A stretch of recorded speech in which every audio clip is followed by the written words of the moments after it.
All right, welcome back to Blue by 90. I'm Justin, joined by Tanner, and we've got a lot to unpack today. So we brought in our guy, Trevor McCue from Maize and Blue Review. Trevor, it's been a while, so it's good to see you. I was thinking about that. I don't know. I mean, I've obviously seen you guys at games and stuff, but I don't think I've done anything podcast or anything in a long time. So I know. good to It's see you been a boys. while. Yeah, we've seen you on Twitter breaking things down with the notice of allegations and everything. And Tanner texted me, he's like, "Dude, we gotta have Trevor on." So I mean, there's a lot going on. We'll dive into it here. But let's start with some positive stuff here.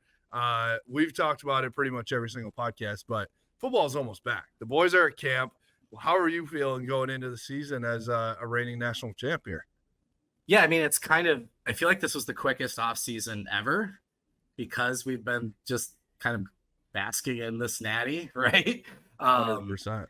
And yeah, now that it's here, it's like, whoa, right? So look, I think, what takes this team from being what Vegas thinks, like a 9-3 team, top, 12, maybe sniffing that playoff spot, to contending for a Big Ten, potentially national championship again, is obviously just getting the quarterback figured out. This defense is going to be elite. People, I mean, early in camp, it's very early. We haven't had a lot of contact yet, right? But people are freaking out about this defense. They think it might be the best one of this 4-year stretch. So, which is crazy. That's crazy just knowing that, like, statistically, last year's defense is up there with 2021 Georgia. Like, it is one of the greatest defenses in Michigan football history. And you're going to say, all right, you lose Mike Barrett, you lose Mikey Sainer still, you lose a lot of different guys, yet they're going to be better. That's nuts to me. I think the question mark is the depth. Are they going to have enough depth to be able to rotate, keep everybody fresh, and absolutely bully teams in the fourth quarter, which is how they've been winning these games, right? But from just elite talent at a starting level, this is the best defensive line in college football. You have pass rush from all 4 spots.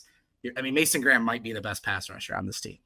And that's it's crazy because that's not a slight at Derek Moore or Josiah Stewart, who have been compared to guys like Hutchinson, Ojabo, and Josh Uche in the last 3 weeks. Right? You have Kenneth Grant's like an afterthought as maybe the 3rd best defensive tackle in college football. Yeah, that's nuts. And then at every level, I'm the president of the Michael Barrett fan club, man. I love that dude. I think leadership is going to be a big void they have to replace as well. But Barham's a freak. Houseman looks great. We'll get into more, but yeah, that defense is just elite, man. It's good. More sacks and more turnovers seems to be the expectation. Yeah, definitely agree. And it's just crazy to think about that we could, have an entire coaching staff turnover, the entire defensive side of the ball coaching staff. What's your thoughts on Wink coming in? I know he's everyone knows the story of that he's the creator of the defense, the OG. Yeah. I definitely know that a bunch of the guys love him. He's a guy's guy. What are your thoughts on Wink coming in on this defense? Yeah, I'm not going to pretend that he hasn't sold me and maybe changed my initial feelings, right?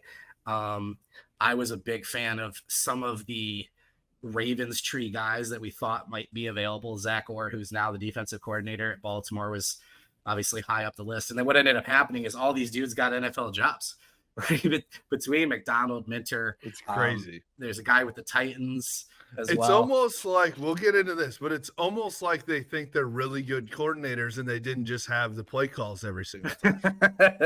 Yeah. NFL, very, very smart NFL GMs and presidents and owners thought very highly of Jesse Minter and Mike McDonald. Yeah, and Harbaugh getting this, another shot in the NFL and a massive contract and power to help decide GM involved. Yeah, it's weird. The successful scheme. USC hired Deontay Lynn to be their defensive coordinator, who came from the Ravens tree. It's unbelievable how that works, right? But right. No, I think Wink has sold me because of what you just said. The players love him. They absolutely. He's a football dude. There's some similarities to Harbaugh in that. What makes him different, and people, you want to call him weird or whatever terms you want to use, what makes him different, he knows who he is. He's 100% comfortable with who he is. The guy gets on Twitter for the first time ever, and he's absolutely a dog on that app, dude. He's hilarious, right? So recruiting, we were like, oh, how's he going to be? Recruits love him too, right? And for me, the additional pieces as well, bringing in Lamar Morgan, who is a former defensive coordinator and can basically be the defensive coordinator of the secondary, especially since you're asking him to do corners and safeties. I think that was a big piece as well. And obviously, Brian Jean-Marie is a guy with defensive coordinator chops coming in. And then Lou Esposito has just been an absolute home run hire too, in a very difficult situation that Moore was put into. So look, the scheme's going to be the same but different, right? Wink's going to have his own stuff peppered in there, but he's just, you keep hearing him, he's happy about these dudes he's got. Yeah, well, who wouldn't be? I mean, he's like, you guys rotated Derek Moore? Why? That's it. So, and he embraces all the Don Brown stuff too. He's like, that's crazy, just because we're old dudes. Come on. So. I'm starting to feel a little bit bad for Don Brown that he's just still in the year 2024 taking shots. Because I think Don Brown at the end of the day is a really good dude. He needed to change, definitely just a little too stubborn. But the last thing I wanted to ask about the defense is you touched on Lamar Morgan, Esposito. You touched on Brian Jean-Marie. Is the next D coordinator, are they like grooming the next crop of guys for the inevitable? I don't know. I don't know what Wink's future looks like, but I know he's an NFL guy and probably wants to get back to the NFL. So is the next D coordinator possibly on the staff right now and they're kind of rolling it with it like that? We've thought this way for a few years and it's so hard to predict. Right. I think a lot of people thought either Klingscale or Elston was going to take over for Minter. And obviously that's a different situation and everything with LA and blah, blah, blah, but whatever. Are there guys that absolutely on this staff could be, like I said, Lamar Morgan absolutely is one of those guys. I think Brian Jean-Marie is probably one of those guys as well. And you plug into the fact now that these analysts can be a part of coaching as well. And something Michigan's been great at for years is grooming analysts into coaches. And you've got already a Pernell McPhee on the staff, with Troy Lewis on the staff, who was filling in and I thought might get the D-line coach job when Scroggs was fired. Right. Kevin Wilkins, who is basically the impetus for why Wink left the Giants. His mentee is now here as well. So, yeah, I don't know.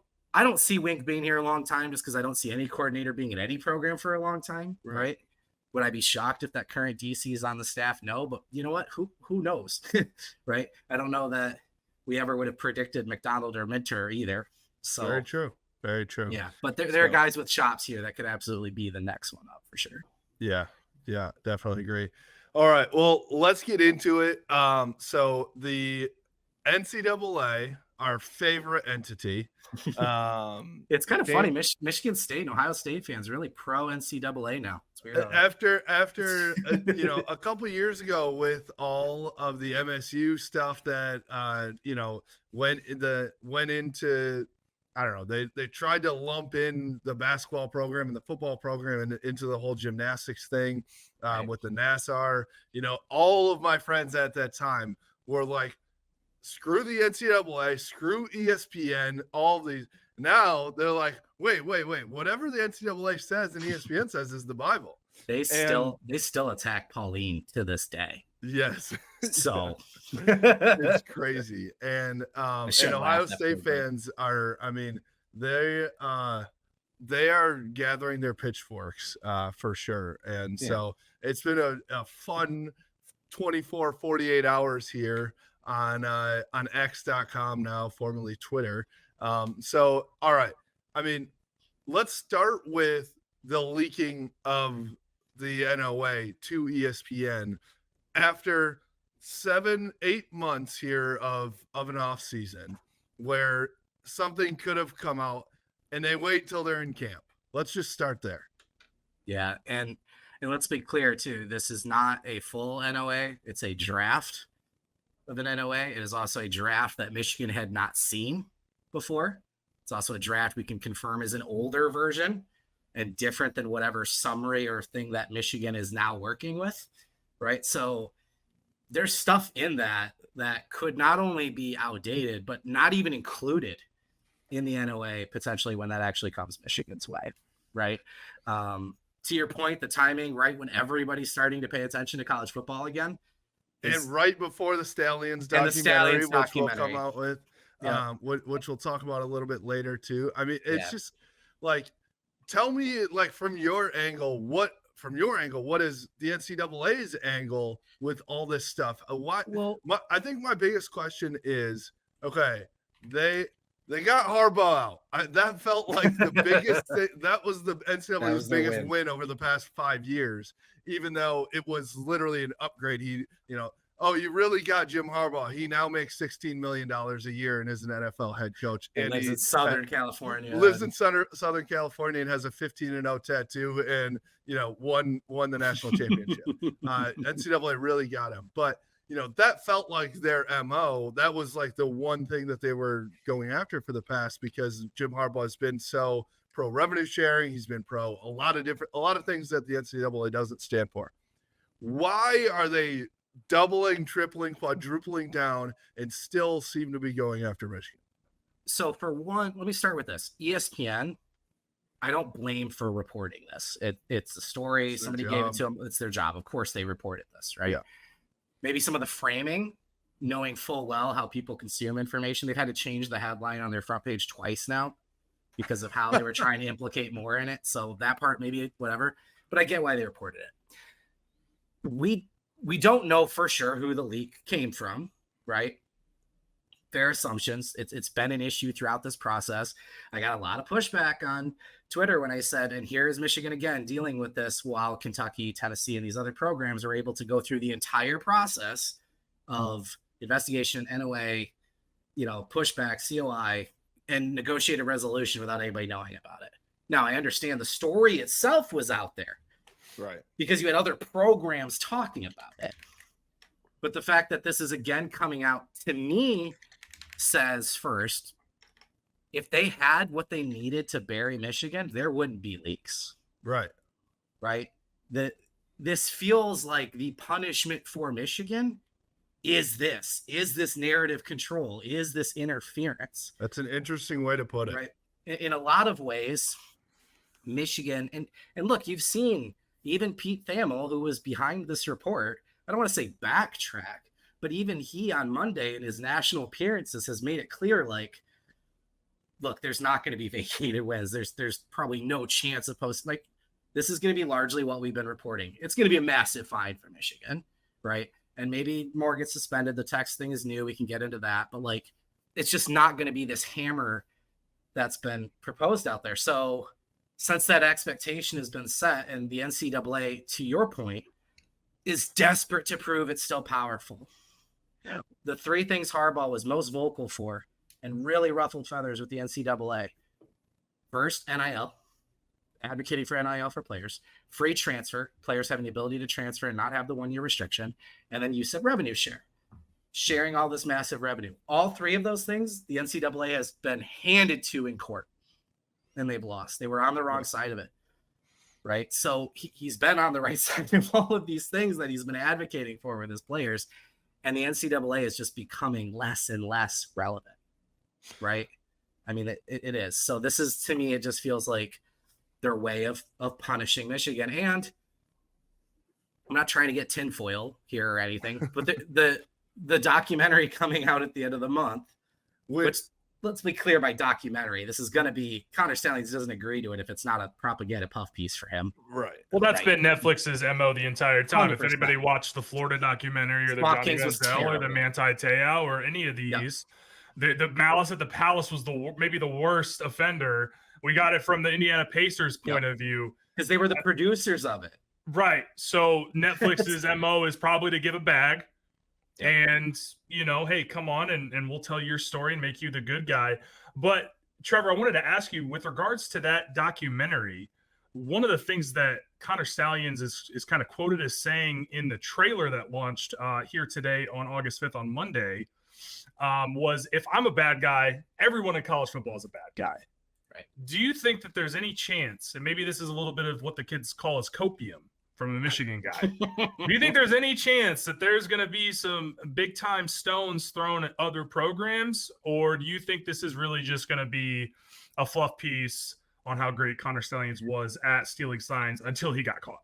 Yeah. I don't know if it's going to be big time. I think it's going to echo largely what we've heard, and I think many people have known for a long time, which is everyone steals signs, right? The clips of him standing on the sideline and everybody's like, oh, if they didn't know what he's doing, then why is he standing by Minter and getting the sign? Because they know his job was to steal signs.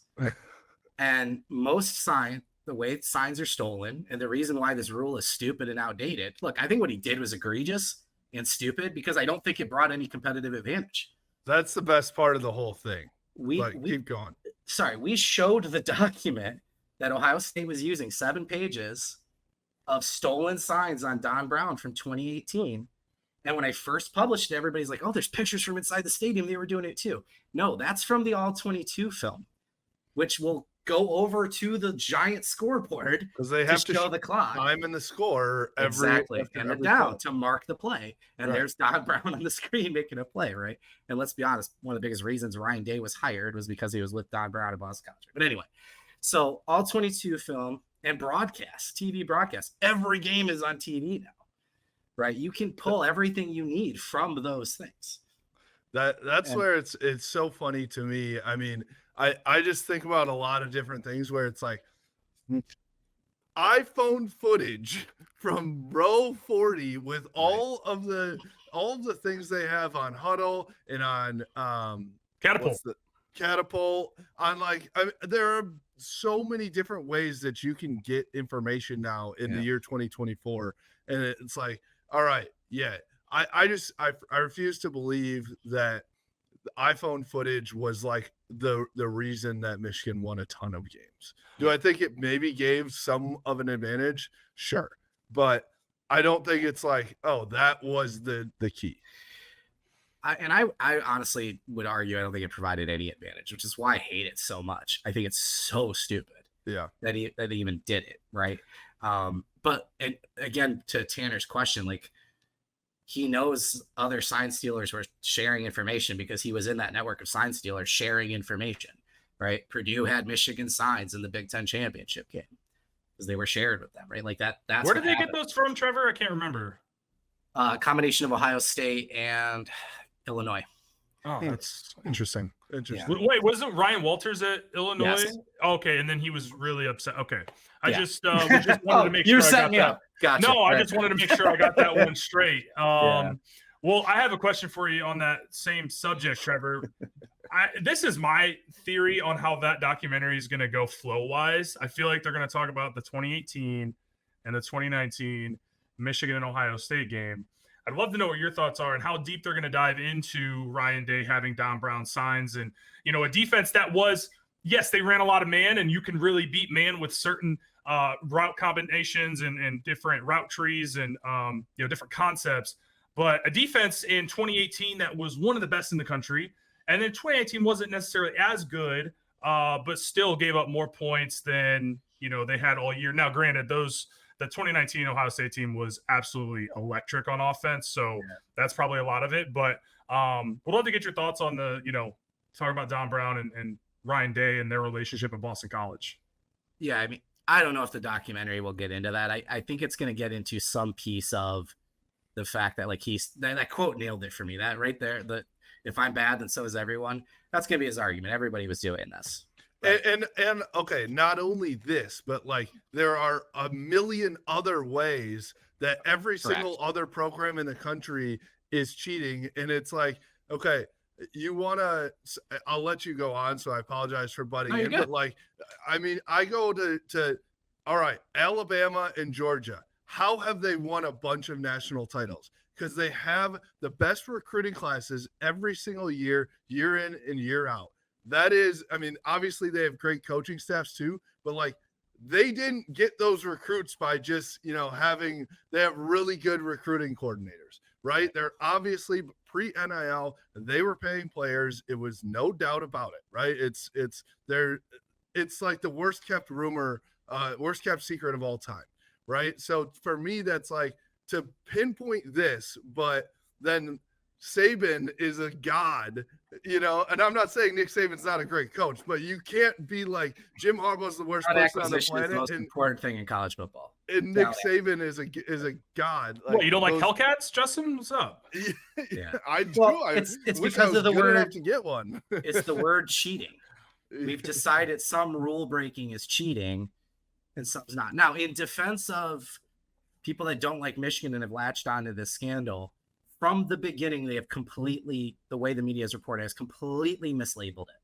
There's people still to this day talking about him stealing signs. And we've spent how much time saying, like, that's not even what the scandal is, right? It was a sign stealing scandal. He was this military technician with a web of spies and blah, blah, blah. And that's not what it is. I feel like it was like the picture they were painting was like this futuristic thing that's like he's just using Venmo, like Ohio State tickets to like his buddy, like with his own name, his own credit card. He's got vacuums all over his entire front porch. It just got weirder and weirder the longer it went on, right? So yeah, but Tanner, to your point, I don't know how specific he'll get. Look, I know that other people have been shared that kind of information and how Ohio State was so ahead of all of this and like all that stuff's out there. Whether somebody's going to decide to actually put it out as a report or it gets investigated, I don't know. I have gotten out. I keep saying I've gotten out of the predicting business when it comes to that stuff. When it happens, I'll report on it. That's kind of where I'm at with it. I don't know if he'll get into that part as much as maybe what's tangible to him, but he's going to say, look, everybody does this and I was just damn good at it. And I thought I found a gray area and I found a loophole in this outdated rule that the NCAA tried to get rid of. And that's already, I mean, that's in the NOA draft as well, that, so far they've only been able to connect it to these interns, which, Ro can probably comment as well as anybody. Like, these are people literally like putting the binders together and doing all the grunt work, and they're not questioning anybody. We were talking about that before you joined. Like, you're an intern. Like, you don't question like a full-time employee, even if you don't, you have no idea. Right. Yeah. You could say that for somebody that's working at Thomson Reuters or like any company in the world, right? Is like, you're an intern that's 19 years old. You have no idea. And I think that's, going back to the notice of allegations for that and the text messages is like, Sherrone could have been texting Connor Stalions about anything. It could have been, hey, print out the practice schedule today. Who knows, right? I think I see that. And then I also see, a lot of people that are like lack of institutional control.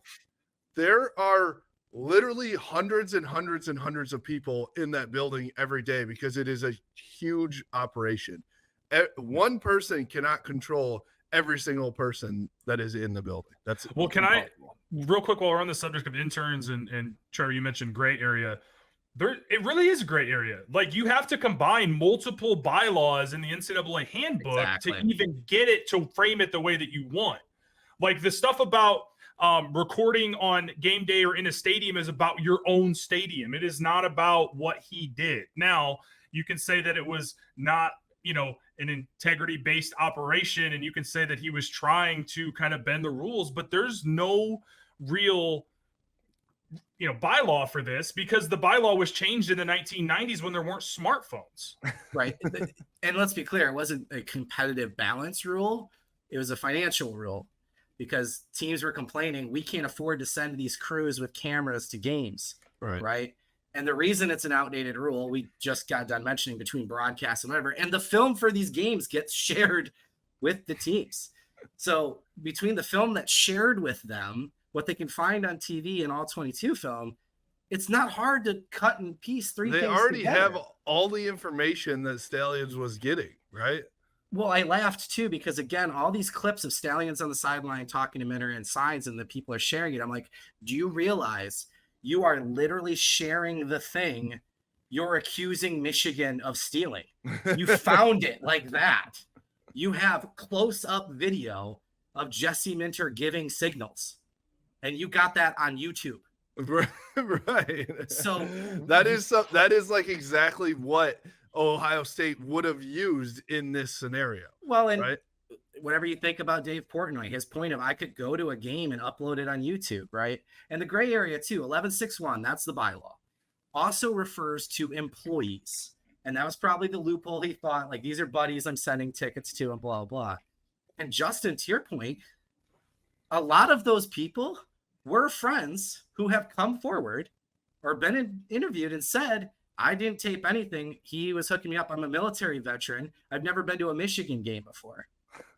Right? The one public acknowledgement we've seen. Now, look, in the real NOA, and when that comes out, there could be more evidence from more people that have gone to these games. I'm just saying what we've heard. They got the interview from the D3 coach that was at the game and left at halftime because it was raining. And he's like, hey, whatever. Right? Like, that was the one confirmation they got from somebody. So that's where he thinks this gray area exists, and he found this loophole. And again, I'm just reacting to the draft at this point that everyone's freaking out about.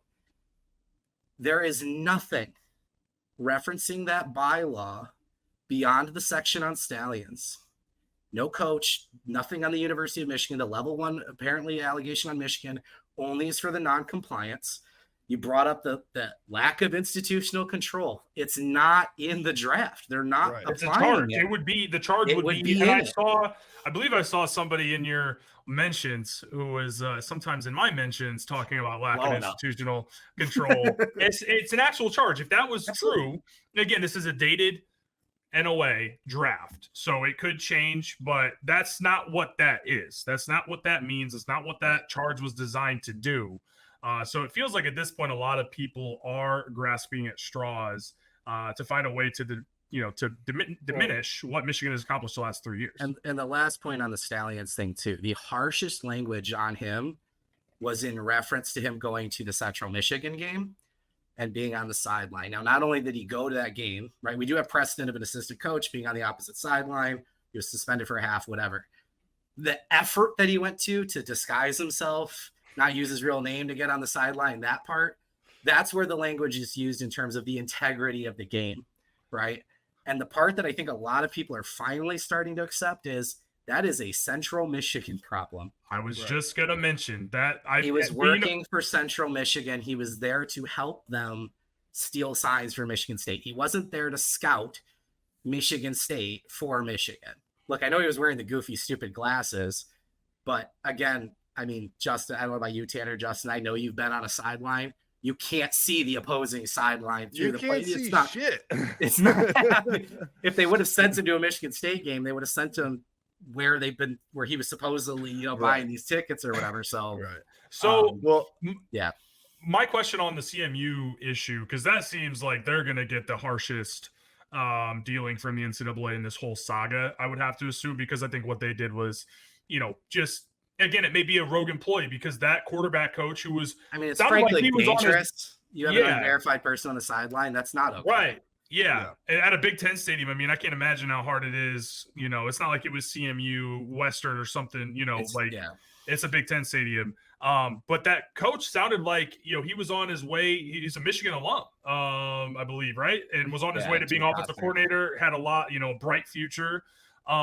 So that whole situation, but I still see a lot of people, and you can guess what states they're from, that think that he was there to scout Michigan State on behalf of Michigan. And I think to your point, it's so funny, man. I listen to all the stuff. I subscribe to a lot of the message boards, so I'm very in tune with all this because I am, at the end of the day, a Michigan fan. But I remember this would have been November last year. Yeah. But November last year, Seth Fisher on the MGO blog roundtable on WTKA made the point that, what if he was there for Central Michigan? And they were like, no. And it's crazy to see it, however many months later, that is clear as day what happened. Yeah. When it first happened, it wasn't very hard to figure out. You go to Central Michigan's coaching roster, and here's somebody who spent 4 years at Michigan while Stalions was here, and for anybody that knows, was really good friends with him. Right. So I think Jake's name has been kind of known in circles for a long time. When he was let go right before camp began, there's some conflicting info on whether he was let go sooner or when it was announced, whatever, but obviously the timing is suspicious. And then Central releases a statement that's basically we're complying, blah blah. So it's pretty clear. I think in a lot of ways, the framing of that to me appears to be very preemptive, that he wasn't cooperating, which again seems to be the NCAA's huge obsession. I have a feeling he wasn't cooperating. Look, Central was adamant they were going to dig into this and get to the bottom and find out what happened. And then they probably didn't like what they found, which is this was their fault, right? Again, he's not wearing Central clothes. He's wearing Central Michigan sideline gear. Right. You don't just guess what they're wearing that day, right? Somebody prepared that for him. So once they got to the bottom of it, all you heard from them was, well, he wasn't on the roster. Which, to be clear, to Michigan State, they should be very upset about this. They really should. I know it's different for press than it is for the team, but like you send in names ahead of time. Those are verified and confirmed, and passes are created. You have to provide identification. And even then, I know at Michigan, I don't have a sideline pass. I have a press pass, and there's different zones I can go into, and you're getting checked everywhere you go, right? Some stadiums aren't as hardcore. In Nebraska, they were really cool about letting us come down there or whatever, but I still had a media pass, right? And coaches have their bench pass. I don't know if he used somebody else's name on the staff, a fake ID. We don't know those details yet, how he did this or how no one else at Central seemed to not see Groucho Marx in this disguise here on the sideline, right? But look, Michigan State should be frustrated with Central. I've seen people talk about they need to pay them back the money because they pay $1 million or $1.5 million for Central to come to their stadium and play them. I think that's probably a fair argument. But what you want to believe wasn't in the NOA draft again. This was not him being sent as an advanced scout for Michigan. It just wasn't. To your point, I think the headlines that are coming out right now, there are a couple things that Michigan is like being, that are actually against Michigan breaking rules in the NOA. But for the most part, it is the non-compliance. It's not cooperating. The NCAA is mad that Michigan's like, no, we're not going to do what you're asking us to do because you don't have the power to do it. I guess one question I have on that is, and we'll get into Harbaugh here in a second, but where's the line with turning over personal cell phones and different things like that? Because, I know that they have university cell phones that obviously that can be FOIA'd in these situations. Where is the line of, do they have to turn over personal cell phones? I mean, the NCAA gets to decide, right? We've seen instances where they've been flexible. Even in this case, which I know we'll get into probably, I don't know if you have that part of Tom's comments, but even in this case, we know some people were given the ability to fraction off what they were looking for. And I always hate like comparing this to anything legal because it's not. This is not a legal proceeding whatsoever. Right. In the same way that like, politics has political things when you talk about impeachment and stuff like that. I guess that's similar here, except for the NCAA is run by the NCAA teams, right? Like they're not this powerful organization that doesn't get power from the conferences and from the teams, right? So they don't have to do anything. And then I guess it kind of depends how important you are. Jake Costner's probably not that important to Central Michigan and not cooperating. They probably felt pretty confident he did what they're saying, so he doesn't have a job anymore. If they're confident that you didn't do what they're saying and you're trying to not hand over personal devices that include, I don't know about you. I'm not giving my phone to my boss, let alone not even my boss, but like an organization that I'm loosely associated with. Yeah. No way. Right. No chance. And I think that's going to be a big piece of the Stalions documentary too, is he's going to share kind of how aggressive the NCAA was, asking for an email he used in high school. Right. And stuff like that. They're trying to find everything they possibly can. They didn't have a scope on some of these comments. And again, to rival fans, I get it. You see non-compliance, you're like, well, he didn't comply, blah, blah, blah. Careful what you're, chewing off here, because when it's your program and they're asking them to hand over personal cell phones. Well, nobody's ever going to actually, let's be real. If it's against, myself included, when it's against my program, I'm having a very different view. 100%. So, well, the enemy of my enemy is my friend, right? We're all fans. Yeah, I know tribalism's built into that, and I've acknowledged that too. We'd be making fun of Ohio State and blah, blah, this blah. would, yeah. Let's, I mean, let's be clear to any Ohio State fan that's hate watching this right now. Like, if this was flipped, we would be freaking out. There's no doubt about it. That's the whole part. It's the whole point of fandom, guys. Right. Their school does stupid shit and we freak out. Our school does stupid shit, they freak out. That's how this all works. But yeah, you just mentioned the scope of what the NCAA asked for, and I wanted, first of all, Tom Mars who is Michigan's or Harbaugh's lawyer and has been for a long time, one of the best, if not the best, sports lawyers out there. Absolutely. He might be a comedian as well. He is so freaking funny every single time he puts. But it's the driest humor, and it's so snarky, and it's amazing. He's not scared to troll for a lawyer. It's pretty. No, it's incredible. I think the best comment that I saw from him was about Harbaugh's employment verification. And this is like, I mean, I can't remember the exact date, but it had to be like a week after Harbaugh took the Chargers job, if not less. Correct me if I'm wrong, but I don't believe he's employed at Michigan. Correct me if I'm wrong, but I can't verify Mr. Harbaugh's employment, but I don't believe he is with the university anymore. Yeah. And so he's very good. But to get into what actually happened was what Tom Mars is showing us in the document that he put out on Twitter on Monday was the NCAA said, hey, here are 6,000 media files, right? Something like that. It was literally the content of all of his emails in his inbox. They wanted every email in his inbox. The number came from them saying, this is how many emails he has. And they said, hey, you need to review these in 24 hours. Correct? Well, so the crux of it is that he would have needed to read all 6,200 emails to make sure that if there was anything with client attorney privilege that he would or relevancy remove exactly and remove that, and requested an extension. It was the email was on January 30th. Requested an extension to February 20th and was like, look, I mean, I can't do this. I've got other things going on. And the NCAA denied his request and was very... Well, he even, not only did he have other things going on, he did the math. He's like, if I took 30 seconds to review every email, it would take me 51 straight hours. So I physically can't even do this in the time that you're asking me to. Right. Well, and back to what I was saying earlier in terms of the way this normally works, and comparing to a legal process, right? There's normally a back and forth that exists. Right. And the initial back and forth was, you guys need to pick a few coaches or whoever that are relevant, and we will give you those communications. Right. Pretty fair request, right? You don't need to see emails with his wife, his children, whoever else. And that was his pushback early on, even with the phone, is like, it's some personal family matters on here.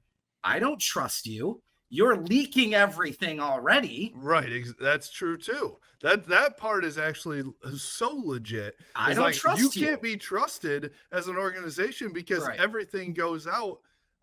And let's talk about the leaks a little bit for just 1 second too. I was talking to a buddy while we were golfing yesterday, and here's what I know about the media. I'm not a media expert, but I do know if information gets leaked, it was purposefully leaked. Because if you know information, Dan Murphy on ESPN would not put something out there that he knowingly was not supposed to by the NCAA, because he would never get an NCAA credential ever again. They would ban him from everything. So he's obviously been told, yes, you can put this out there. Or, in a position of that level, ESPN has their own legal and they're the ones approving go or don't go. It just because it's relevant, I'm not trying to bring politics into this, but we just saw 2 very high profile journalists get fired because they released a story on the prisoner swap before it happened. Right. Literally, and there was an embargo on it, and they were literally putting people's lives in danger. Done, right? You were trying to be first, right? So obviously we're not talking about life and death here, but look, we've broken stories. Yeah. Maize and Blue review, the one that comes to mind was Schembechler. And obviously we didn't have the initial reports about like some of the stuff that was in his profile and some of the things that could be contentious, but we found out through a source that he was being fired before it was made public. And the first thing we did was confirm with multiple people. We're not running with just one source. We made sure we confirmed with multiple sources, ideally in different places too, right? Not in the same department or some AD, some here, whatever, anything we can do to make sure like, okay, this is accurate. And then you reach for a comment and say, look, we're about to hit enter. Do you want to comment? Yes or no? Sometimes they'll give you one. Sometimes they'll say, hey, we're going to put out our own thing, whatever. And then you run with it, right? Yeah. Which is exactly what happened here. The story was run. There was no comment from Michigan. And then about 30 minutes later, a comment from Michigan was added, right? So they had the publish button ready and said, you want a statement? Yes or no? We'll get you something. Boom, publish. We want to be first on. That's how it went down, right? Yep. And again, I don't blame them for running the story.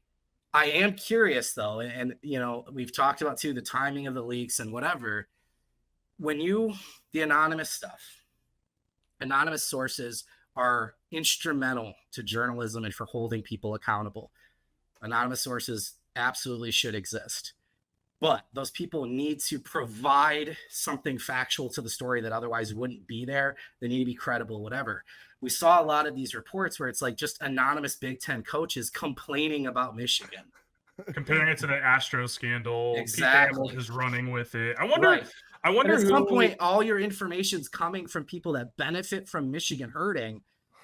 Well, right? A lot of those instances, it was like right after Michigan kicked their ass on the field and embarrassed them. Not PJ Fleck. No. Shout out real PJ one. Fleck. He's a real one, but PJ Fleck wants that Michigan job someday. That's what. Yeah, exactly. I like you, PJ. I don't like you that much, brother. I love Matt Rule too. I actually like him as a coach, but you got your shit kicked in, dude, and then you came out and started bitching, and it's like, all right, come on. Well, look, I mean, you've got when it first started. Almost anyone that played football that's in a role as like some type of commentator or announcer laughed at this. Brady Quinn, Matt Leinart, Robert Griffin III. These guys were like, dude, we've been doing this since high school. Yes. Like, are you kidding me? And then, of course, like ESPN specifically. And this is the problem with the whole media split now with the Big Ten and the SEC. Absolutely. Do you think obviously confirmation bias? I'm really happy with what Colin Cowherd says. I don't think it's a coincidence that he's on Fox defending Michigan. Correct. Right? Like, I know that. And I don't think ESPN constantly being the first ones to go after a Big Ten power is a coincidence. There's a reason why Klatt loves us and does segments on Michigan all the time. Right. Everybody don't bite the hand that feeds you, blah, blah, blah. Right. That's a big piece of it. And I get it. It's the ecosystem we live in, whatever. What I get frustrated with now, though, and we've already seen this change, like you said, in 24 to 48 hours, is I consume a headline, I consume a tweet in 280 characters, and I like what it says because it confirms what I already think or feel, and I am running with this as facts. And then now, the more I actually look at what the report says, and the people who publish the report come out and give more details and say, yeah, this isn't going to be that, it's not going to be this, whatever, and now I'm not happy. We've seen people who have been very pro Pete Thamel, now very mad at Pete Thamel because he's basically been like, look, I think it's a fine that's coming, but they're not getting vacated wins. Like, that's not happening. But no, well, at some point he has to tell the truth right. Instead of just spinning narratives. And I think we're getting to the point where it's like, okay, Pete Thamel has to come out and say, he's to the end of his rope of drawing out the story for 8-9 months now, right? 12 months almost, right? It's getting harder to speculate because now he can say, I see the allegations. I know what precedent is. Right. I'm able to talk to people that deal with this stuff. And this is what I think is going to come from it because there's patterns and we know trends with the NCAA and things they have said publicly. Like, right. I can't say this enough. I know it's framed as 7 staffers and sign stealing NOA and blah, blah, blah. But the NOA has become heavily about failure to cooperate, some little recruiting violations that they dug up. The only thing in the entire draft in that article that talked about the actual advanced scouting was the level 1 to Stalions. He's going to get a show cause. He's never going to coach in college or whatever in college football ever again. Michigan's going to get fined probably $10 million or something stupid like that they'll write a check for. Maybe the most concerning part was the Sherrone Moore piece. We were told it was former staffer deleted text. But there's been already some twist on that they're not worried because he didn't delete them from his phone permanently. They were still on his phone. It was like in an archive folder. So that's what I've got a question on, Trevor. Yeah, Sorry to cut you off, man. I kind of brought up a new topic. This has been a question that I've wanted to ask since this dropped. Yeah. If you click delete on your phone, yet the messages are still on your phone, is that attempting to cover something up? So this is where I think they're going to struggle to punish Sherrone Moore. Because what you have to prove now, and again, getting into the legal spot of this, the NCAA didn't confiscate the phone or go through other means to recover the text. The texts were given to them by Sherrone Moore in Michigan, right? It's possible they literally were like, I deleted him. And again, because it was the day the news broke, I joke, it's just as likely he was like, dude, what the hell are you doing? Right? That could have been the text. Yeah, I'm not going to text that guy again. Right, I'm done, right? But here's what we do know, and you can make some pretty fair assumptions. Sherrone Moore gave those texts to the NCAA, and there is nothing incriminating mentioned in this NOA draft from those texts. No coaches have been connected to it. The only allegation against Sherrone Moore is a level 2 violation for not cooperating by apparently deleting the texts. If there was anything bad in those texts, you think Pete Thamel just left that out? How is that a level 2? Like, is the NCAA like tech support? Ridiculous. Like that doesn't make any sense. And one thing I wanted to add real quick is I don't know if anybody else saw it, but Brian Cook over at MGO Blog gave his, posted a piece on his thoughts on the new Signgate stuff, and he said, according to sources, that those messages will be released from a journalist soon, and there's nothing innocuous in it, which I put that in our group chat. Some of our friends had to Google what innocuous meant. It means it's one of those virtual headsets, right? So, yeah, and I mean, that's the final point where I get to the NCAA is going to have a very hard time, I think, proving anything in terms of intent here, because intent has to be there. So if what I gave you, and there was nothing incriminating in it, how are you going to prove I was deleting them to prevent you from seeing them when I gave them to you and there was nothing bad in it? It's going to be really hard for them to prove that argument, which is why they're trying to lump all this stuff together, calling him a repeat offender because of the recruiting stuff that he's already punished for. Like, that's why they're lumping these things together, because they're going to struggle to prove their case. Yeah, agreed. And I think that I think what's the most unfortunate part, which this is the world that we live in, but it just is a really bad look when the headline is Sherrone Moore is one of the 7 and he deleted texts. Right. And to your point, it's which if he did, it's stupid. The NCAA is in your house. It was dumb. Yeah, it was done by him 100%. It's just, but it's probably a knee-jerk reaction. Stuff's like, you're like, all right, I got to figure out how to not be connected to this guy. And you just, you do something in the moment. But, in the world of 2024, people are just reading that headline, and that's all they see. And I think that part sucks because that could actually negatively impact the program, in recruiting and different, it's a gift for negative recruiting, 100%. Yeah. So, I was interacting with an Ohio State friend that I'm fan that I'm friends with about this whole thing. And obviously deleting text means guilt in their eyes. And they said, okay, that's fine if you think that, but you're ignoring the fact that text is returned in and there's nothing criminal, blah, blah, blah. But to your point, Justin, earlier about rivalry and taking sides, I was like, okay, but when the Buckeyes hired an investigation firm during the Zach Smith scandal, Gene Smith turned over, the athletic director of Ohio State, turned over to your point earlier, Ohio State phone, property of the university, with 0 text messages on it. It had never been used, just out of the box. No, you might as well just thrown it out the window driving down the interstate.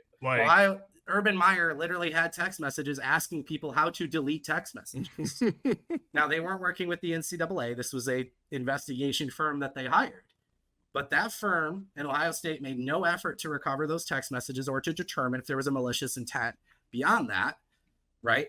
So I wonder why. Yeah, but again, this is why, and we've done this before too, where it's like you try to take a shot at a rival, it's like, oh crap, we had the same thing 5 years ago. Well, that was different because, right? So it just comes back to the original point of the NCAA, the scope, and just the facts that are being laid out. I will absolutely change my opinion based on the facts that I see. Like we've seen, like I give, you were saying Pete Thamel, he was allowed to speculate a lot, and he can't now with this story. There's something tangible here. And if I see tangible evidence of coordination between coaches specifically into this scheme, I'm going to change my opinion 100%. Yeah. Right? I mean, it's not there. Well, that's how the world works too. When you get presented with new information, you can change your opinion. Right. And you shouldn't attack the people for doing that. That's a good thing. We love to hit people for flip-flopping or whatever. It's like, well, no, that's a good thing. You became shows maturity and growth, and right. That's a great thing that you did that. I thought we were supposed to just pull, a screenshot of your previous tweet and put that underneath the new tweet. I thought that was I thought that was probably. I do enjoy that though. Like you go into the Twitter, you get the crop going, get all the nonsense and the screenshot out. Just there's throw that bad boy. There's a spot for hip hop. There's a spot. Yeah, this year.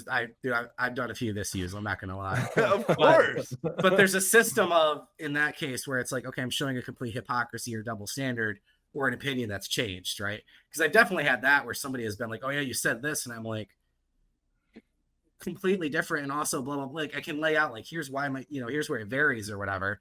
And I'm sure somebody's pulled something on me where I'm like, crap. Right. Yeah, I guess I am a little bit of a hypocrite there. That was a little fan. I mean, it's like there, right? Yeah. Listen, it's gonna happen.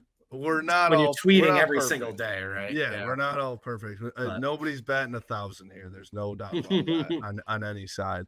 All right, I do want to talk a little bit more about last thing here would be Harbaugh responding to the allegations. I'm a little bit surprised that he came out and did it, and in a press conference. I don't know. I'm not. I'm He's not employed by an NCAA member institution anymore. He can say whatever he wants. It's such a different, even his interview on Pardon My Take, it's a different Jim Harbaugh because I think for the past however many years, he felt like he was needed to be silent and not say anything because they were going to take anything he said and twist it into something. And so he just straight up said, I'm not doing interviews. I'm not doing anything. I'm not tweeting. I'm not putting anything out there. And so now it's a different Jim Harbaugh in LA. But he said, I do not apologize. Right. So let me read it word for word. I was gonna say I have the whole quote here as well. Go for it, Brandon. Or Brandon, sorry, go for it, Sandy. Justice hasn't been on this podcast in about a year, bro. I was talking to him. So okay, that's my boy. Hell of a baseball coach now. Yeah, no, Brandon's homie. He's not very good at NCAA apparently, but that's okay. So Jim Harbaugh's quote verbatim: "Never lie, never cheat, never steal. I was raised with that lesson. I have raised my family on that lesson. I have preached that lesson to the teams that I have coached. No one is perfect. If you stumble, you apologize, and you make it right. Today, I do not apologize. I did not participate, was not aware nor complicit in those said allegations. So it's back to work and attacking with an enthusiasm unknown to mankind." It was perfectly Harbaugh. Pure Harbaugh. Oh, yeah. Amazing. Yeah. Amazing. Yeah. Go ahead. So, I mean, look, he has the leash off in a lot of ways, right? I can't imagine the things he'd love to say, but the biggest piece of this too is what the hell is the NCAA going to do to him? What are they going to do? Well, I think that's probably why he's just like, that's probably why he wants to take a hard stance because they don't have which is the best part about Tom Marr's response too, And now Harbaugh can defend himself the way he wants to, acknowledge it the way he wants to. I know some people feel like Michigan kind of threw him under a bus and maybe didn't defend him to the level that they wanted, but there's a lot more things in play at that point, right? And now that he's gone and they had the settlement they had with the Burgergate stuff, like you can't continue to hurt yourself for a guy that isn't here anymore, right? So I don't think there's a bad blood there. And I think Jim is perfectly fine handling this the way he did. And I know people want to parse what he said in segments and decide it means this or that. I think it's pretty clear when he talks about, look, these are the mantras I live by. And when he says nobody's perfect, if you screw up, I mean, I don't remember exactly how he said it, but then you apologize or whatever. His point was, I've made mistakes. Right. And if I made a mistake here, I would be apologizing. I'm not apologizing today. That was his point. Yeah. And, you know, some of it, and look, the whole non-compliance thing, do I think that Harbaugh's attitude was not only his own, but was evident throughout the staff, because that's how leadership works. People feed off of it. Absolutely. It had to be so frustrating to them knowing what you brought up pre-NIL, what's happening with the way players are getting paid and all these other things that are happening. And you're coming and asking him, hey, you remember buying this cheeseburger during COVID? Exactly. What? You lied. We have the receipt. Because I don't remember. So for him to give the middle finger to an organization that all the way back to the summer camp stuff, they've been out to get him forever, man. Right. And so for him to have this attitude towards them, I'm not shocked whatsoever. Right. And then you're asking for his personal cell phone and just digging and everything he does for him to have, are you kidding me? Right. Yeah. And look, you can say what the draft does, and I'm not surprised by this, the head coach CEO idea. They said he was not involved and he had no knowledge, but he probably ignored red flags that might have made him aware of it. Right. I think that's a fair assessment. I think you could also criticize him for a blind spot in hiring in general. Right. Connor Stalions was clearly this rabid fan, right? And maybe misplaced passion when you start talking about the manifesto and blah, blah, blah. Right. But real quick on that, Jim Harbaugh is 100%. He's not a normal human being. So he's probably those are green flags. Yeah, look, exactly. I'm throwing a bone. Guy. I'm throwing a bone to people on this. I get that part of it, that level of attack on him. I get it. But some of it's just you hate Harbaugh, right? Totally. And back to the beginning of all of this, you're not going to convince me that Michigan won a single game they would have lost without this. You know, and it's you can point one of the Ohio State plays that they're resharing again, where CJ Stroud looks to the sideline and they're like, oh, you can see Stalions, blah, blah, blah. They scored on that play. So they're trying to argue whatever. So, and if Michigan had the signs 2022, why did they wait till later in the game to take advantage? Ohio State had a serious advantage in 2020. I was very scared, Trevor. Right. It didn't feel like they were winning that game until the Cornelius Johnson touchdown. And here's my thing, and that was a busted coverage. He knew the defensive back was going to almost fall on his ass. What are we talking about? That's what I wanted to bring up, because this is a point that I've made 100 times. There's a couple things I want to talk about. First of all, it's not very difficult to guess what you're going to run when you only run cover 0 for 95% of the damn game. It's not that hard. It's not hard to call a deep post shot play on a play action, because your linebackers and your safeties are so close to the box. Second thing I'd like to say, so let's say that all the things that the rival fan bases think happened. And it's the biggest advantage in college football history, more so than paying players, more so than any other way that you can affect the football game on the field. How does that information get to the players? Do they think this is Madden, where Jesse Minter can be like, let me hit Y, let me hit up on the right stick, because we know that how do you think you're managing that in the chaos of those 10 to 20 seconds, if not less, because the team's going up tempo? How do you get that information on the field? That's the thing that I'd like to know. Getting 11 guys all in on it. It's the dumbest thing I've ever heard. This is ball knowers versus people that don't know ball. And you guys have talked to players, right, that are like, this is insane, right? When I interviewed Trevor Keegan, I felt like he was biting his tongue a little bit, but he's like, look, we know what we're doing because we spend a bunch of time in the film room, right? And we practice this. And that's why they felt so attacked, because they knew how much hard work they were putting in to accomplish these things. And now you're trying to pretend it's all a mirage. Again, why they didn't do it against Michigan State in 21 enough to win, or why they didn't do it enough against TCU to win that game, or why they let Maryland be close, or why they ran it 30 times against Penn State when they had this massive advantage, right? It's illogical. Again, if you want to say Stalions broke this rule, and again, it's egregious and blah, blah, blah, whatever, they should be punished and the recruiting violations, I'm fine with that. Trying to invalidate what Michigan has accomplished on the field and pretend they didn't make coaching staff changes in 2021, that getting JJ McCarthy, a top 10 quarterback in the NFL draft, or top 10 pick in the NFL draft, wasn't instrumental. Having all these players come back, like all of those things didn't matter with Connor Stalions. It's just, you look stupid. I keep making the Deflategate comparison. You look like Jets fans complaining about Tom Brady winning after he won another Super Bowl. You didn't know what the rule was anyway before. Like, stop. And he's just really good. And right. Michigan, again, I go back to what NFL GMs say. They're very, very smart people. They're paid a lot of money to make high-level decisions, and they drafted 13 of the guys that were on that field.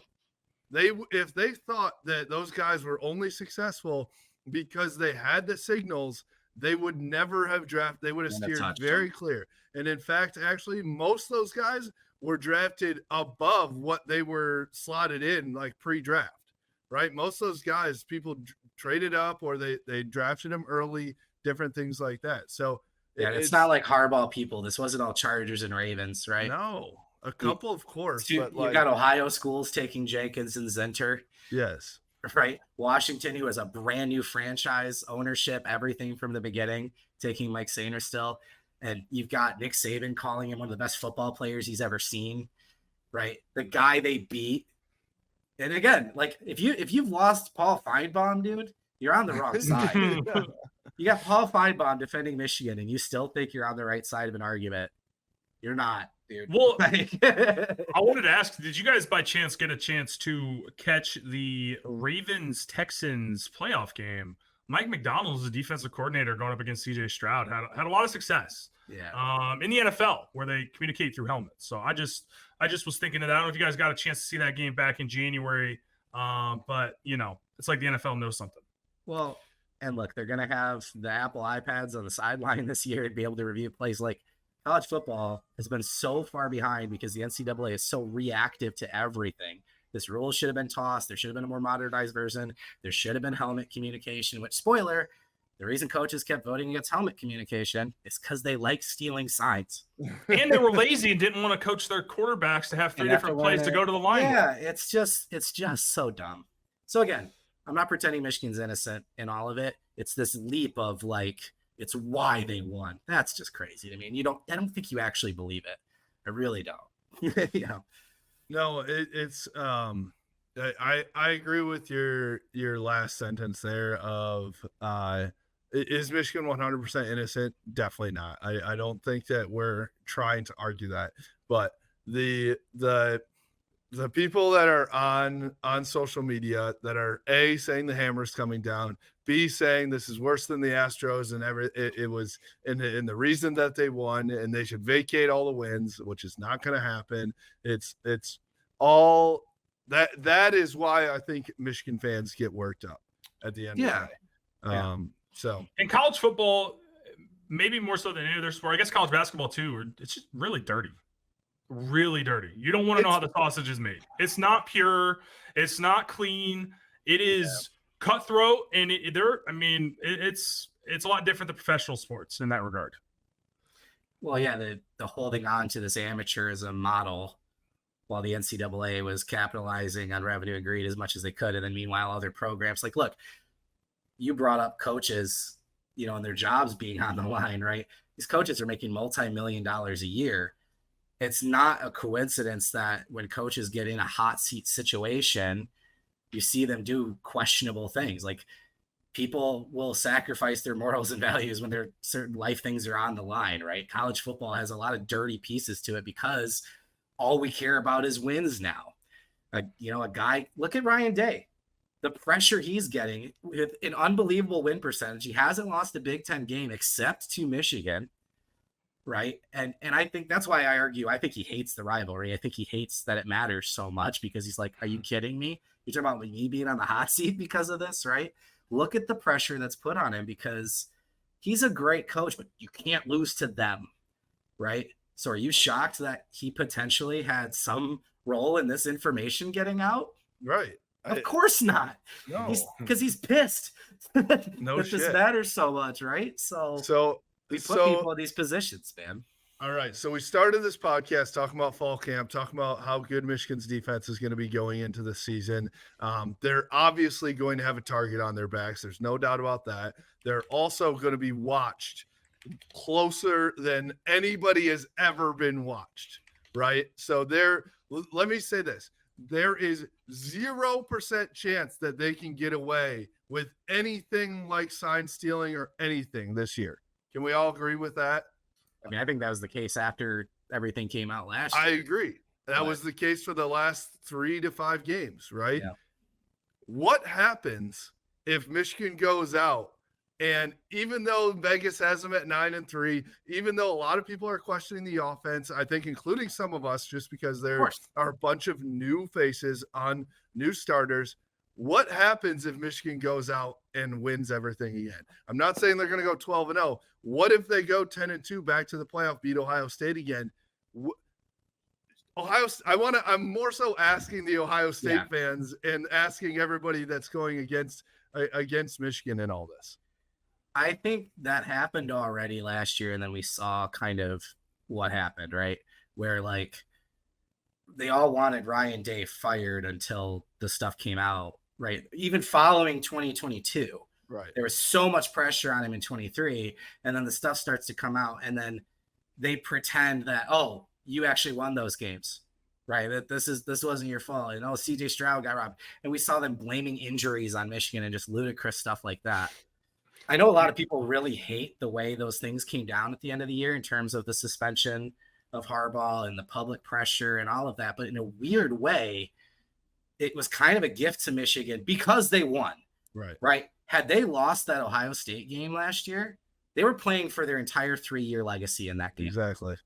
Even in I argue in the Penn State game, honestly. The first one, Harbaugh not there. Sometimes a lot of people, I've gone back and forth with this.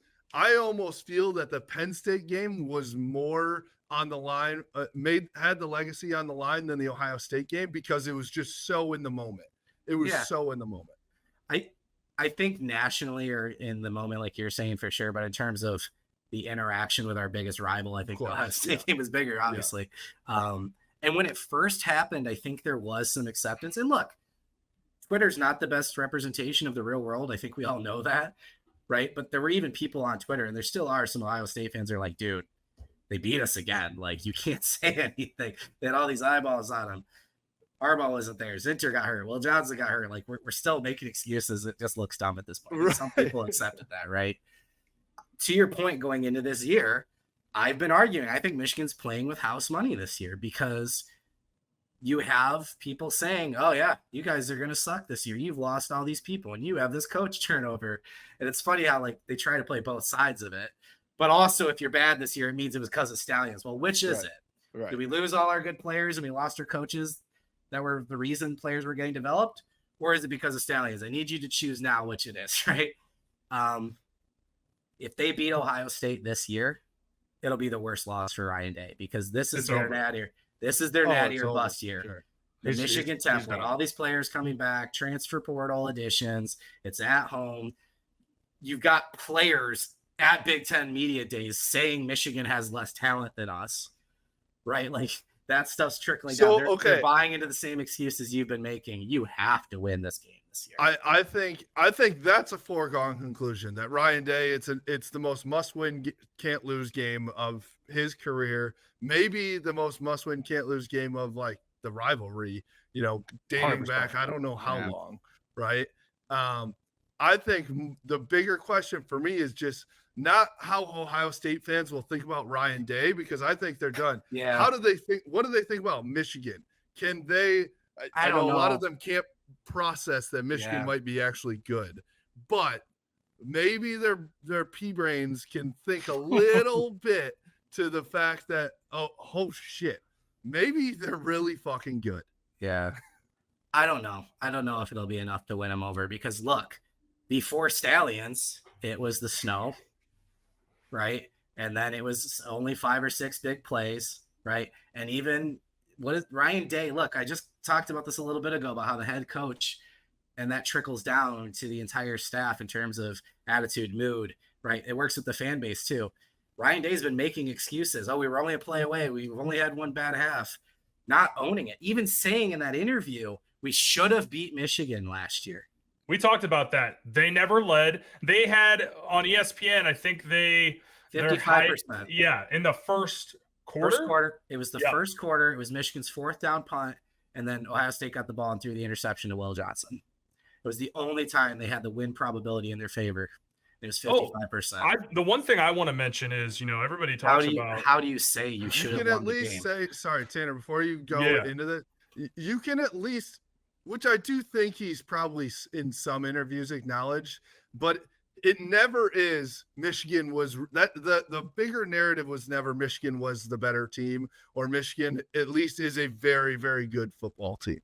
Right. That's never the narrative. Credit to Nick Saban and the way he handled it, right? Yeah, because Nick Saban is a professional, and he knows how to. For a guy that doesn't lose very often, he knows how to lose, right? And look, in close games, I get it, right? 2016, we still talk about JT was short, right? That exists in those moments. And then look, we had turnovers in the red zone twice, and Peppers misses the tackle on the 3rd and long, right? Like, we know there's other moments, but in close games, it's like, man, is it really frustrating to have a play that close not go your way, right? But when you lost by 22 points one year, like, come on, man. Yeah. you know. But all right, anyway, Tanner. The one thing I wanted to bring up is, everybody talks about how good Ohio State is, and they're loaded with some of the transfers, and to a certain extent, I do agree. But my question is, do people realize that their quarterback situation is probably the worst that it's been since 2011? Like, honestly, I don't know if people realize that Will Howard got beat out at Kansas State, and if he was still at Kansas State, would not be the starter. Their offensive line also is not that impressive. I don't know if that Alabama transfer is going to make a huge difference. I didn't think he was that great, even aside from the snapping issues. I just didn't think he was that great. So I feel like the national media is like, oh yeah, they're number 2 in the coaches poll. It's Ohio State. They're going to run through Jeremiah Smith as Marvin Harrison Jr., which is just a preposterous thing and very disrespectful to even say. Marvin Harrison Jr. is one of the best college football players that I personally ever seen in person that I've seen over the last decade. What are we talking about? Have you looked at his recruiting rankings, Justin? That's what's important. Yeah. Again, let's go back to NFL GMs think he's really fucking good. Yeah. Well, and like I was saying with the comment from, I don't remember which player it was for Ohio State, saying, it doesn't even matter about the less talent. They believe in their recruiting rankings. They still don't get it. And when Roman Wilson made his comments, and you had an Ohio State position coach posting his stats, it's like, you don't get it. They're tougher. They're physical. They wanted it more. Like, that's what this is. You're still talking about recruiting rankings. They don't get penalized. They win turnover battle. They took, and this is why some Ohio State fans were at it right day. Michigan went for it on 4th down 3 times, got it all 3. Ohio State took no chances. You even added 22. Stroud being like, dude, let's go for it, right? So anyway, no, to your point, I think Kyle McCord getting the amount of hate he did is absolutely insane to me. Agreed. You would be so much better off with Kyle McCord in year 2 in your system than you would be bringing in Will Howard. All right, you're on my boat because I've had that hot take. I don't know how hot it is, to be honest. Well, and to Tanner's point, like, maybe look, the Overton window has moved for you guys because CJ Stroud, to your point about Marvin, I think CJ Stroud might be the best college quarterback I've ever seen, dude. Right. I mean, when you talk about all my knocks on him were completely about like how he looked sad on the sideline. That's all we had, right? That's all we had. His pocket presence, his touch, the sideline throws that dude would have. He's incrable. And look at him in the NFL now. Even when we beat him, he was still probably one of the best players on the field. You know? Yeah, what Michigan's adjustment, the Don Brown hate versus the new defense was, we're going to let you move between the 20s because we know once we get in the red zone, we get an extra defender with the back of the end zone, and we think that's where. Is that because they're soft and can't run the ball? So, it's a good question. Yeah, well, no, okay. That point and the back to the, what did you say? Where did we start with the players? Oh, why Ohio State's so good? Yeah, I'm with you. Will Howard is, and I don't mean this as a shot at Cade McNamara, okay, but he is what to Kansas State, Cade McNamara, and then they have their JJ now, right?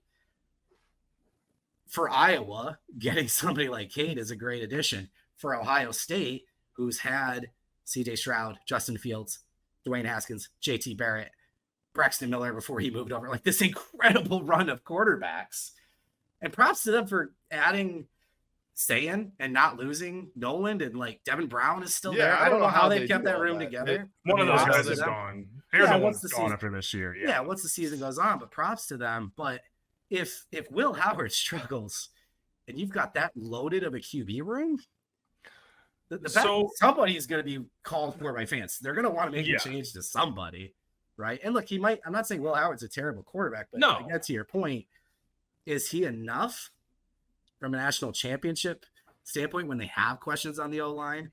And yes, more 5-star wide receivers, I get it, but you don't know if he's Julian Fleming or Marvin Harrison. You haven't seen it yet, right? I think that question's fair. And yes, the softness thing.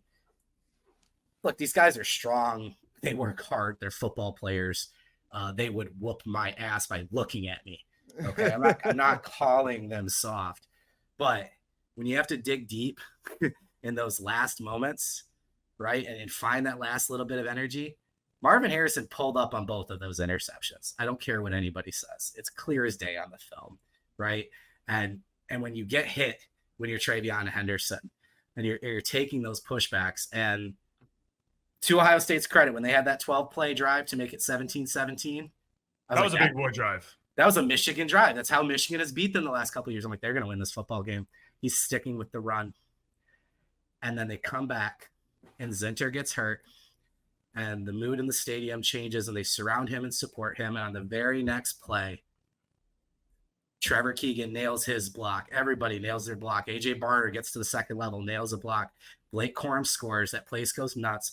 Momentum is completely shifted. I have chills right now. Oh, my God. 3 and out Ohio State. 3 and out on the Ohio State drive coming up, including Quentin Johnson absolutely laying Ibuka out. And you looked at the sideline and you saw the defeat. You saw, damn it. And when they had to shut Michigan down again with 8 minutes left on the clock, they gave up 7-minute drive, right? And this game, this one right here, 2021, when they got frustrated and pulled Roman's helmet off, and Michigan was there ready to bark, and they scored, and you saw them like they were like crap, and maybe it's the mindset. Trevor Keegan's talked about that forever. They talked about we can beat Ohio State, and it was as simple as saying we will beat them. Maybe it's that simple. I don't know, but it's definitely not that simple, right? There is something to that, and I feel when I watch those two teams, it's a complete flip-flop from what this game was back in 2017 and 2019, where it was obvious to me, even as a Michigan fan, that we didn't have the edge we needed. We didn't have the confidence. We didn't feel that truly down deep. If you were to put those guys on a lie detector test, we didn't feel that we could beat that Ohio State program. Those guys, and again, I wasn't on the team. I didn't go through practice. I didn't go through weights at 6 a.m. in January. So I'm not going to knock anybody for, not working hard enough or not, blah, blah, blah. Right. But that is like the weird / great thing about sports is that you can see that and you can feel, and momentum is a real thing, and the edge, and that is. Oh, yeah. I hate when people say clutch isn't real. I've watched enough sports in my entire life that the same guy shows up at the same time.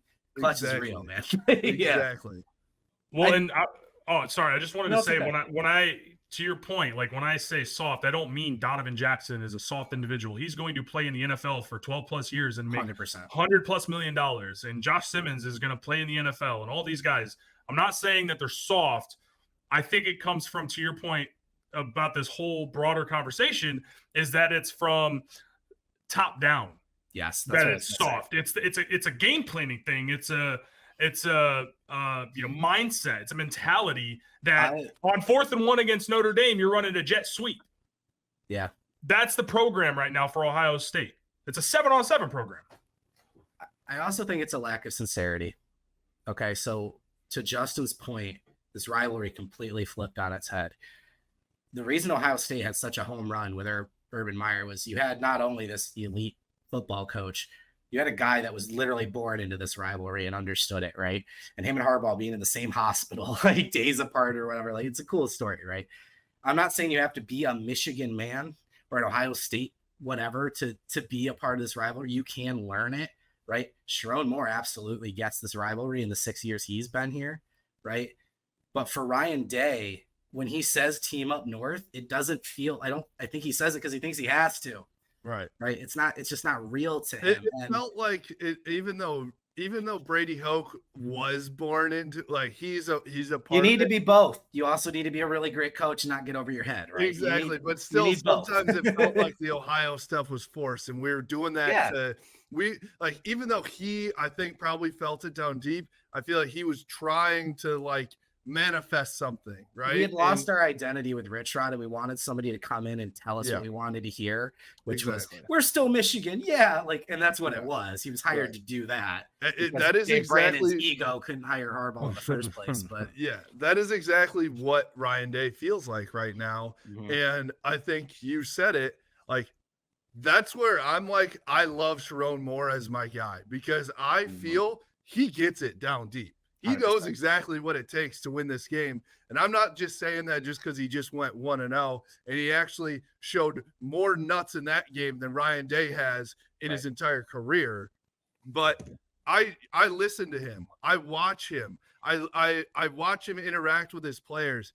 He gets this. He absolutely gets this. And he said, we think about them 24/7, 365. He meant that. He absolutely, Right? That's genuine. And that's what, and that's the difference, Tanner, in that game.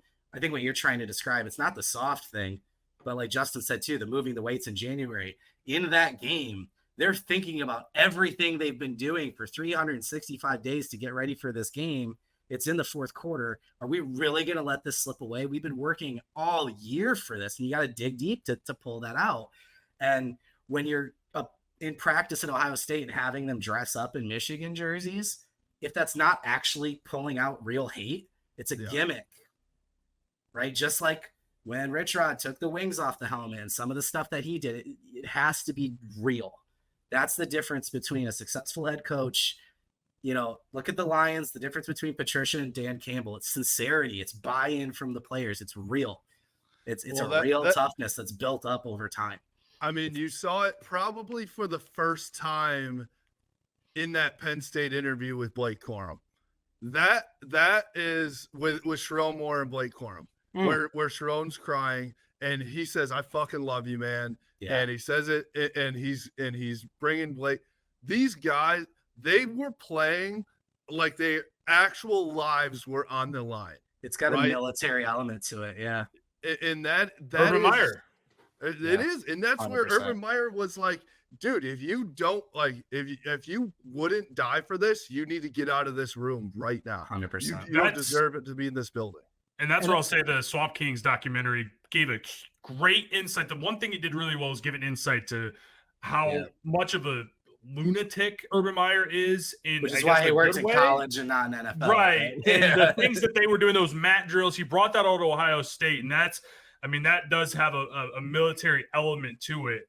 But you could see the way that he can kind of get his guys on the same page and get them riled up to focus on one thing. And at Ohio State, that was beating Michigan. It's the reason he didn't lose to Michigan. I hate to say it, but the guy's a hell of a football coach and would get his guys ready to go. In addition to being an elite coach and a great recruiter, like that's what you have to have. And to your point, Day is just lacking that. He would say stuff too, like every week my coordinator comes to me and tells me who my 11 best players are that week. If 5 of them are wide receivers, then that's what we're doing. Right. Like just little stuff like that, which again, I struggle to hate Ryan Day. I do like him a lot as a person, some of the things he does and talks about when it comes to mental health, especially. But just from a pure football standpoint, if Mike Vrabel got that job, I'm scared. Dude, he's their Harbaugh. Like you're getting back into that vibe of a guy that I think would really fit that program well. Here's the good thing. He doesn't want to do it. Right. Look, Ryan Day might be able to go to USC and win a natty or a Texas or somewhere like that, where it's just a different environment in terms of expectations. Ohio State, Michigan, Notre Dame, some of these programs where, look, we all hate each other because frankly, we're very similar. Let's be honest, right? We ask something extra of our coaches. and other programs too. Texas is one, and that's why they've struggled for a while to try and figure things out too. And even Notre Dame, maybe it's not a Notre Dame guy, but it's an Ohio State guy that's your head coach. You can kind of relate to a similar situation, right? If you don't truly believe it and love it, your players are going to feel the same way. You can't hide it. You can't fake it, man. So, well, we'll find out. It's crazy because it feels like it's November 5th and not August 5th right now. It truly does. I'm fired up. Yeah, dude, same. So I know we've been going for a long time, but one question I got to ask on this though, because now you've got the potential of the rematch in the Big Ten championship game and then the playoff, right? I mean, there's a scenario where Ohio State loses to Michigan, wins the Natty. They won't care one bit, right? Like if you're in that scenario, so I was playing college football 25. I beat Ohio State regular season, beat them rematch in the Big Ten, and I lost to them in the playoff. And I thought, you know what? I would be sick, and Ohio State fans would say, we won when it mattered. We don't care about those other two. And they would mean it, and they'd be right. So like that devaluing of the game at the end of the regular season, it's kind of a bummer, man. It is a bummer. It is a bummer, but I don't know. I'm trying to think of I'm trying to put myself in that situation, and I think Twitter would be the most insane place. The Michigan Ohio State. I would delete the app. I would delete the app. Literally, I still think that's going to be rare. Yeah, because you have 18 teams, like the odds of an Oregon or somebody else only having one loss and being able to get into that, it's like I think that situation. They're also going to try to avoid rematches too, right? So potentially in the playoff. Yeah. Although college football 25 does not, because I saw it was like the sim engine. The sim engine. They got to get a patch. Terrible. But it was like I think it was Oregon UCLA played the winner of that would have played like Washington or something, and I was like, come on, bro. Like they have a lot of there's some issues with the game, but I'm still having a hell of a time on it. And that's a lot of time here until we're 26 days away as we record this from the home opener against Fresno State, man. I cannot wait. You boys got me fired up tonight. Yeah. Which a fun fact that we put out on Twitter this morning as well is Ohio. We're 26 days away from the opener. Ohio State is 26 points away from hanging 100 points on Michigan. I don't think they get there. So, I don't think they get there either. Oh, that's a good hot take. I like that a lot. I like that. We had the two best players in the country on one side of the ball, and that side of the ball is defense. I'm taking Mason Graham and Will Johnson over anybody in the country. Yep, I agree with you. I agree with you. So it's if you can't tell that we're ready for football season, it is. Look at our backgrounds, dude. Yeah, exactly. We are ready. So, Trevor, thank you so much for joining us. We probably, if we didn't move it along, we could have just talked on each topic for an hour alone.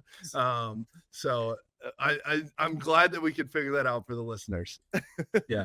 So we still went really long, and I bet we could go another 5 hours with this for sure. Exactly. So I can't wait to see you guys in Ann Arbor and absolutely, buddy. Have to have some beverages and get into football season, man. It's exciting. Absolutely. Can't wait to have a North Peak Hail IPA on game day and a Blue by 90 beer. I would like to have a hard cider, Justin, but I got yelled at by an Ohio State fan for liking girly drinks. Yeah. Sorry. I like bourbon. I drink bourbon straight, but I can't enjoy Blake's hard cider. No chance that Ohio State fan has ever had a High Noon or a White Claw, right? No chance. Yeah. Sorry, man. I like fruity things, but I'll also sip on some, some double oaked. Well, you're okay with your sexuality, where that guy. Trevor, go ahead and tell people where they can find you. Yeah, absolutely. So on Twitter at Trevor McCue, MCCUE. And then, Michigan Rivals, michigan.rivals.com, Maize and Blue Review. We're part of the Rivals Network. We are running a 75% off promo right now, too, for your entire first year.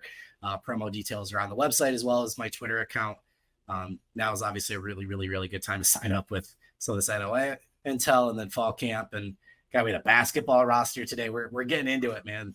School's back and a lot of stuff going on with sports. Students are back. The energy's in Ann Arbor, man. We talked about it. The students come back. The energy just gets amped up a little bit. Yep. And we're doing normal adult shit. And you're just walking and they're playing beer pong in the front lawn at 1:30 in the afternoon. I'm jealous and I'm envious. we're old and washed up, and we can just live vicariously through them. I've got my boy Shotgun Waddy to live through still. That's so true. He does that helps. Shout out Waddy. Saturday, so shout out Waddy.